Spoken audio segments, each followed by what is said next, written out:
This episode is sponsored by BetterHelp and Mint Mobile.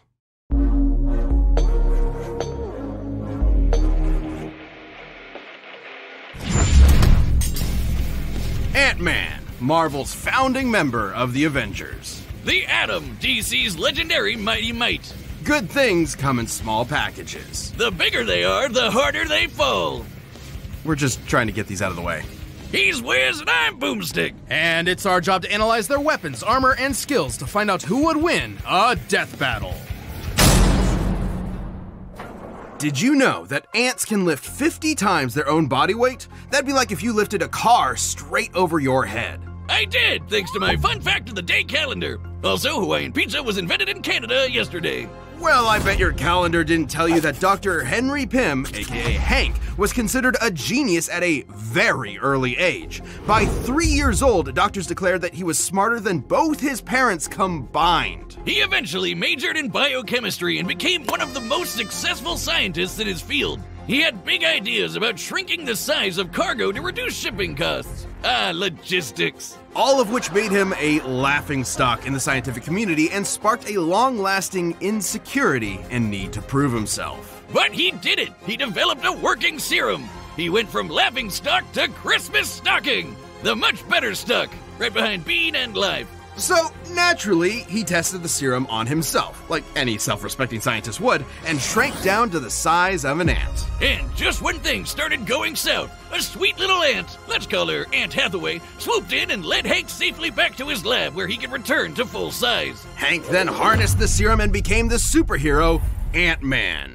Along with his new identity came a fascination in entomology, which makes total sense. Ants are fascinating. Did you know that ants can talk to each other in a bunch of different ways? Through touch, sound, or even sharing information by barfing at each other. It's actually called trophallaxis, and they're not barfing per se. It's more like passing food mouth to mouth. Gross! Hank figured out how to communicate with his new pets, not by barfing, but by creating a cybernetic helmet that mirrors an ant's antenna.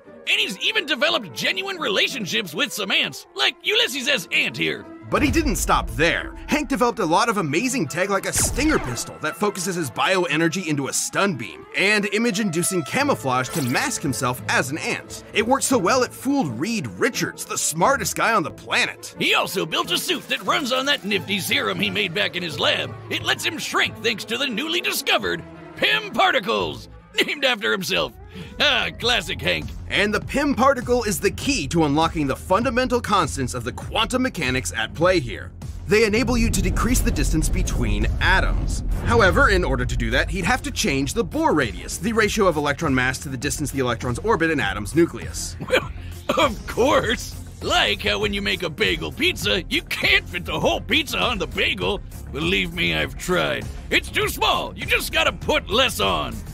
Sure, Boomstick. So the Pym particles are actually displacing mass to an alternate dimension in order to maintain that ratio. Oh, it's like having a second bagel to put the rest of your pizza on. I get it. But if that were true, he shouldn't be able to punch with full-size strength if he has less mass. And he's definitely lighter, because otherwise he'd crush the sweet ants he rides, like Vincent Van Gogh here.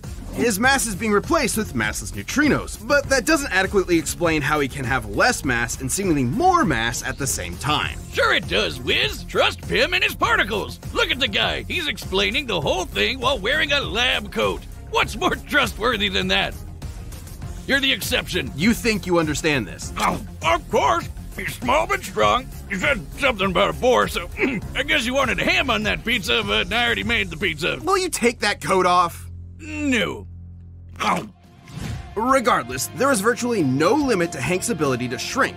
He can go beyond subatomic down to the underspace, a plane of existence below all realities in the Marvel Universe. And Hank has literally changed his biology. He's rewritten his own chemical makeup to prevent anyone else from changing his size. And he's used Pym particles so much, he's now got an energy field around him that lets him change the size of people or objects on the fly, through touch or by straight up firing Pym particles in the air. He's never shy about using them either. He eventually supplied his wife, Janet Van Dyne, with some Pym tech to become the Wasp, his partner in crime fighting.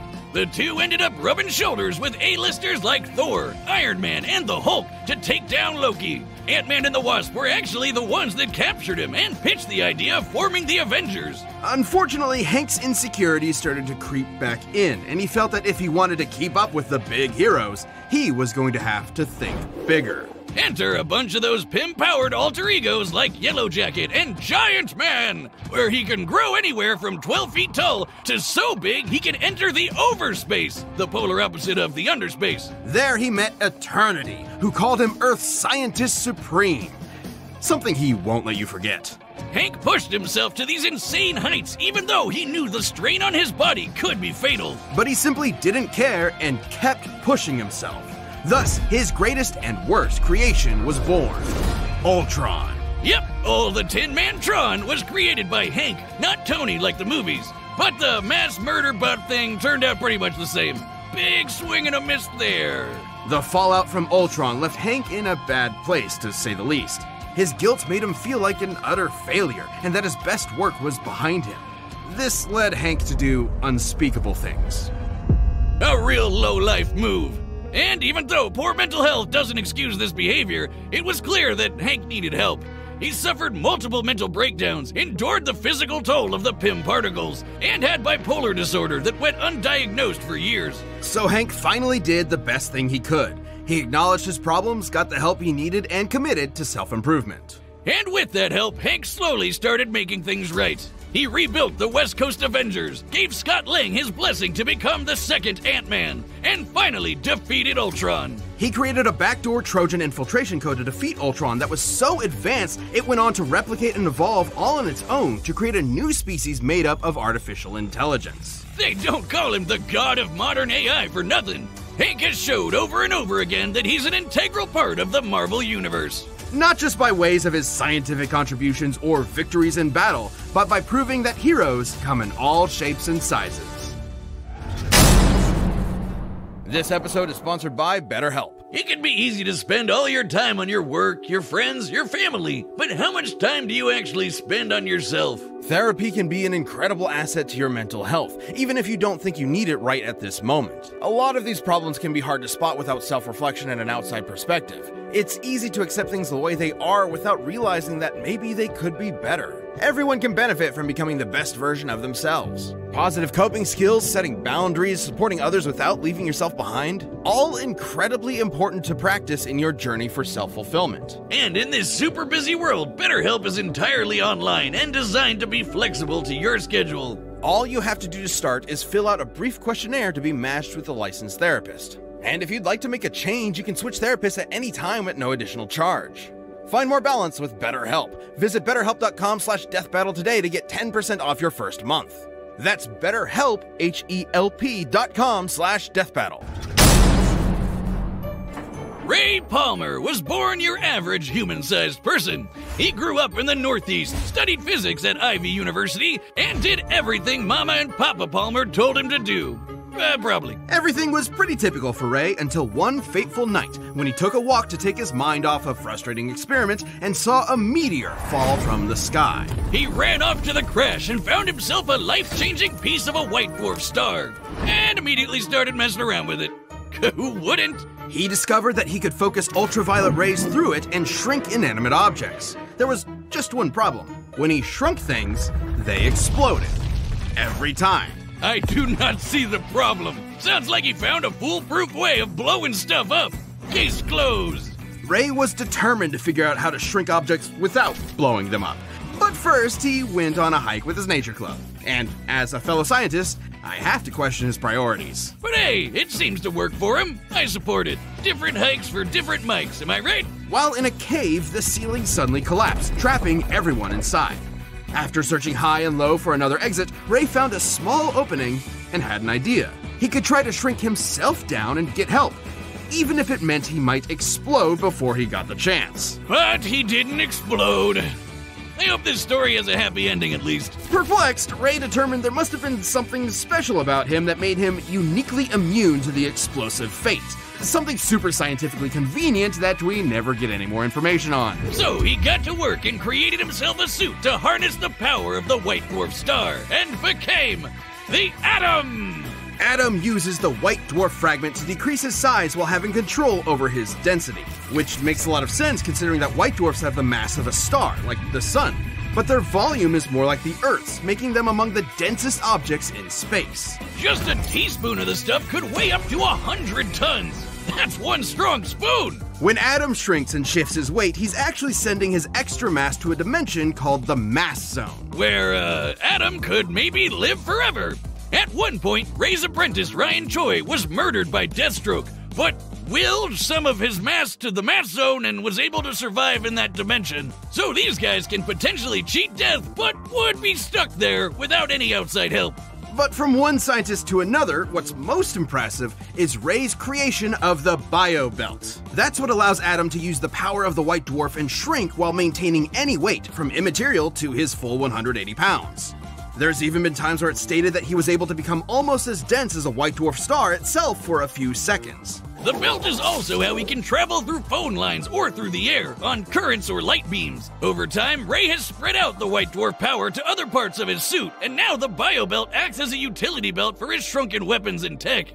It also prevents his size or mass from being altered by any outside forces. And while he can only increase his size back to his natural 6 feet in height, his ability to shrink is near limitless. He can travel between subatomic space to the microverse, the foundation of all reality in the DC universe, where atoms become the size of planets. Typically, he can increase back to his normal size with such force he can smash through diamonds. So if Adam increases his size too much while still within the microverse, he could blow up the entire fabric of reality from the inside out. Shrinking down to that size means that he can shrink small enough to rearrange atoms themselves. Yep, Ray can take individual molecules and rapidly expand them to cook up a small nuclear blast in the palm of his hand.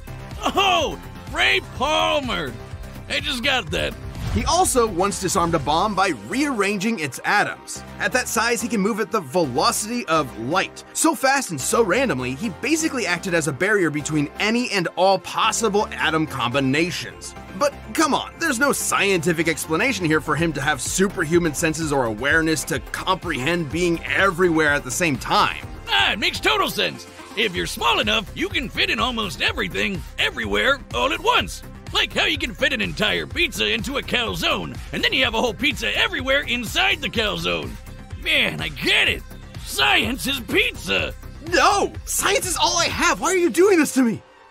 On top of all of Ray's amazing inventions and abilities, he's also got some more classic weapons, like a laser blaster and a frickin' sword he used to fight a giant crocodile.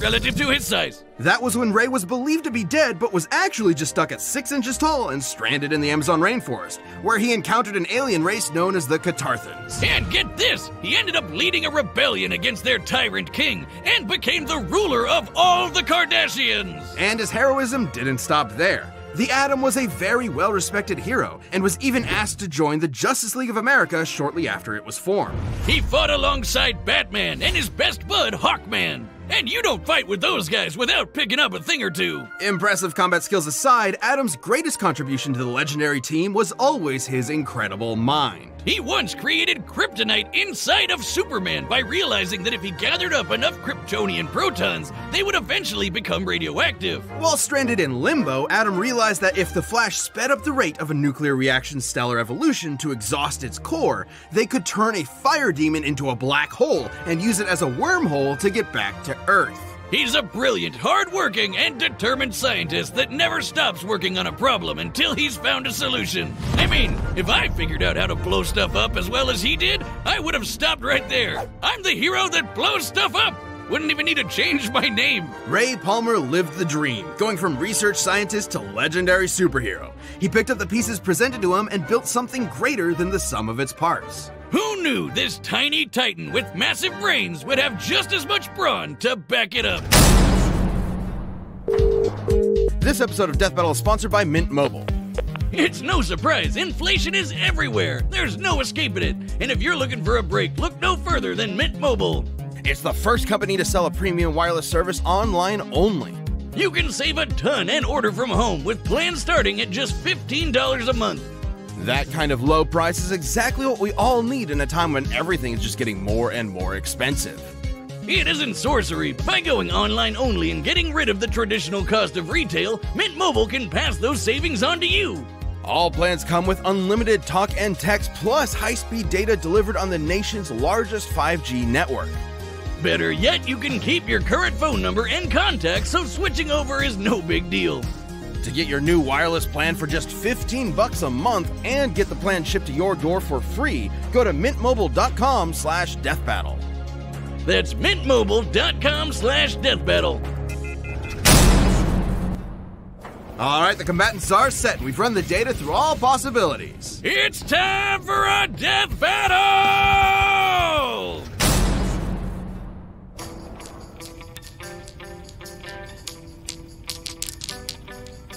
You should pick on someone your own size, relatively speaking. How did you do this? It's laced with a particle I've never seen before. They're called Pym particles. And I'm Hank Pym, Scientist Supreme. You should have knocked.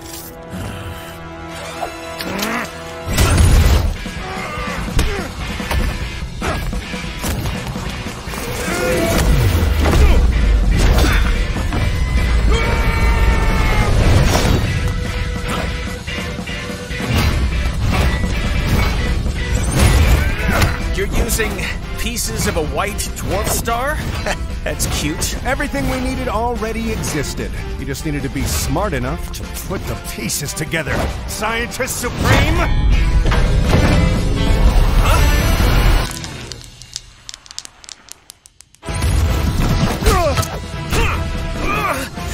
Did you know that at any given moment, there are about 2.5 million ants under your feet? I mean, that makes sense, but why are you bringing that up right now?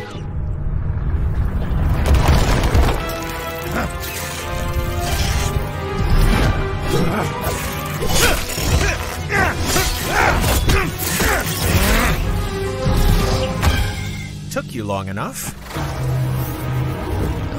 Okay, let's try this.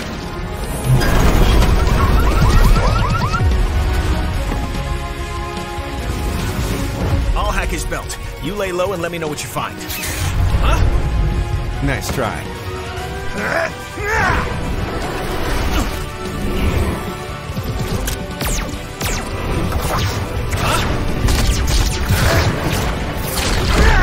If I search every electron path in his gun and study their probability wave functions, I just might be able to!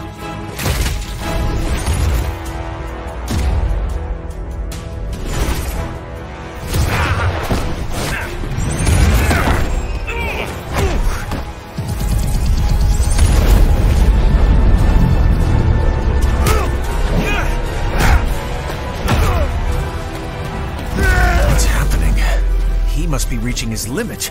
If we don't get out of here quick, he's gonna destroy all of reality. Now, my pets! You have your tricks and your tools, but I created something beyond the limits of human existence. I operate on a scale you can't even comprehend.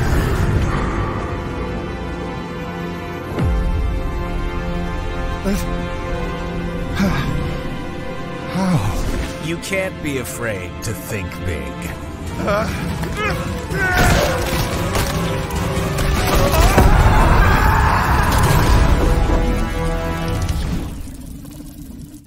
KO! Ant-Man and Atom both had many answers to each other's abilities and arsenals.